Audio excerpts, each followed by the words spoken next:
Hello, my name is Andy Burrows, Director of Business Development at Tamar Science Park.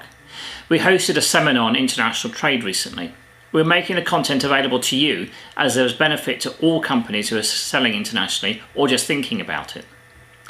We had speakers from PricewaterhouseCoopers, HSBC, Foot Anstey and two local companies, Frugi and the Grow Group. They were talking about their experiences of selling internationally. Specifically, the seminar addressed: what do you need to consider if you're selling internationally or considering doing so? What are the risks and how can you mitigate against them? What is the best way to access international markets cost effectively? How do you expand your business overseas with regard to your intellectual property, managing tax issues and people? What are some of the banking and funding options available? Andy Lewis from HSBC showed how international trade is forecast to grow in the UK over the next couple of years, with sales to Asia continuing to grow most strongly. International trade is the passport to growth, and 88% of businesses who trade internationally see it as pivotal to their success. Andy outlined some of the key considerations for international traders, including taking time to complete the right research, ensuring the supply chain is robust enough, understanding risks and how to mitigate them, knowing the cash flow situation and improving your margins and knowing your negotiation points. International trade has both opportunities and risks associated with it, but it plays a key part and will play an increasingly important role in the wider UK economy. There's very little to stop business from accessing these opportunities in reality, but you need to be aware of the risks and mitigate them, which is what today has been about. Kate Cully from PwC explained how trading overseas usually leads to a local tax liability and some of the complexities around this. She went on to talk about how to structure an investment overseas. The first thing to look at when investigating the company's tax position overseas is to see whether the UK has a tax treaty with the relevant overseas country. This supersedes UK and local tax law when you're taxable.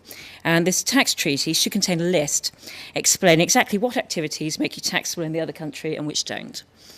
The UK has a good tax treaty network with more than 100 countries covered, including all of the biggies like the EU, Russia, China and the States. Using UK-based employees to travel overseas to promote growth is often seen as the best way to promote a business.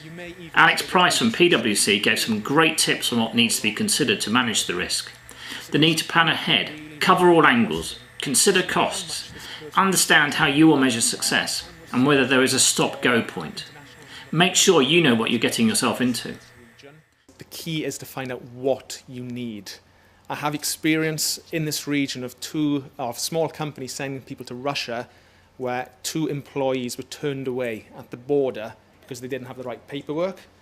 I've also got experience of people being in Singapore only for 4 weeks, being refused to leave Singapore until they'd actually paid some taxes there. So it can hit you both ways. You might have troubles getting into a country. Conversely, you might have trouble getting out of a country. So the key there is obviously plan ahead, look into the immigration rules of the country you're going to and make sure you've got the right paperwork. The last thing you want is that sort of issue impacting you when you're trying to grow your business overseas. Owen Byrne from PwC gave a great talk on overseas sales taxes and VAT for goods and services. The need to understand whether you're selling goods to businesses or consumers. When services are supplied, the key question is where the supply is deemed to have taken place, with again a difference between selling to businesses and consumers. Owen then went on to talk about reporting requirements. Don't overlook this or it could cost you a lot of money in aggravation. If you make supplies to businesses that are registered in the EU, then that has to be recorded on what we call an EC sales list. The reason for doing that is not just statistics. It is, if I'm saying there's a business that's given me their VAT number and I validated it, so I'm not charging any VAT in the UK, that VAT is due somewhere. So the business in France or Spain who's going to account for that appears on my EC sales list, which then goes to the tax authorities in France. They look down the list and say, hang on, he's not accounting for any VAT, let's go and visit him. And the same applies if you're buying in services. You'll appear on someone's list and HMRC will say, hang on, the amount of VAT that they're accounting for is a bit low. You're on my list, I'm going to come out and visit you under the auspices of a 3-year audit. And then they say, oh, can I see all of your invoices, please? And then, again, you're stuck. So it's worth knowing that the other side, you've got to account for things on reverse charge. Marlena Howes of Foot Anstey gave an introduction to some of the different types of intellectual property rights, including trademarks, design rights, patents, copyright, database rights, national rights, and so on, and looked at cost-effective ways of accessing international markets. These were all illustrated by our case studies from Frugi and the Grow Group. You need to consider whether you're looking for exclusive, non-exclusive, or sole arrangements with overseas partners, and consider different restrictions or limitations that apply depending on the product or service, duration, geography, and so on. Before contracts are entered into, it's important that a number of factors are considered, including the market you're trying to enter, due diligence, non-disclosure agreements, competition law, and identifying IP issues, including domain names.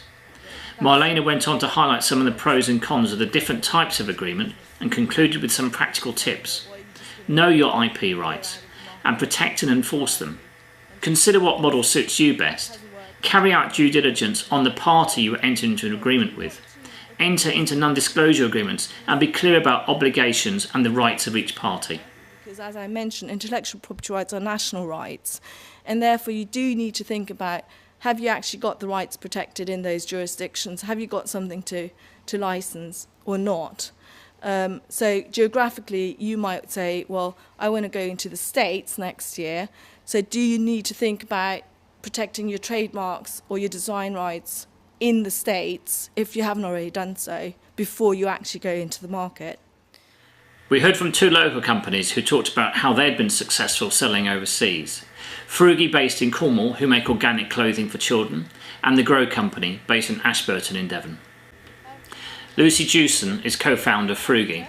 They started in 2004, employ 27 people, and looking at sales of £3.5 million this year, and 40% growth going forwards. Export accounts for 40 to 45% of their business. The UKTI had been very useful to Frugi over the years, including their Passport to Export and Gateway to Growth programs. They have now built an online real-time stock availability website for their trade customers, wherever they might be. This group accounts for 65% of their sales. They have terms and conditions and key information in key languages and are now publishing euro and dollar price lists. They have invested in a multilingual overseas sales team. They segment their customers and invest heavily in great brand materials. They are active listeners and feed that into their product design and have a secret Facebook page for retailers. Frugi's primary route to market is selling direct to independents abroad, especially in Eurozone countries where there are few barriers to buying. This gives them a higher margin business with more control. They use competitor stockist lists and have 247 stockists in Europe, with Germany, France and Italy the most important. Lucy talked about their experience of using distributors.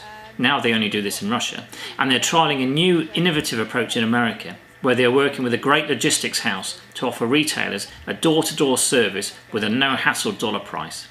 Just give it a go, was Lucy's final comment. The Grow Company are the manufacturers of the Grow Bag, a baby sleeping bag which accounts for 58% of their business. They operate in the safe sleep for babies sector and were established in the year 2000. Rob Pascoe from Grow explained how they sell to 400 independents in the UK and some big high street names. They employ 36 staff and distribute to 26 countries. 30% of their turnover is export, and they're looking to grow this to 50% by 2017 to 18. They have identified new markets and are looking to expand existing markets, including the 700 million people on our doorstep in Europe. Distributors are their key route to market, and their industry trade fair is key to finding partners. From each new distributor, they require a business plan and understand the other product groups they work with and their routes to market. Good relationships underpinned by a strong contract are very important. Rob also talked about the pros and cons of using agents and how they were exploring selling direct in some markets. Joint ventures were used originally by the Grow Company, but they found them hard to administer and very expensive. He went on to talk about potential issues when selling overseas, including product design, sizing, understanding consumer needs and lifestyle, and having realistic expectations, as well as potential issues with brand and domain registration and patent infringements. In conclusion, know the market, find the right partner, have the right product for the market, manage expectations and timelines, and if it doesn't work, have a way out. I hope you found this summary useful. I would like to thank all of our speakers and wish you well in developing your business overseas. Please look out for details of other exciting events and developments at Tamar Science Park soon.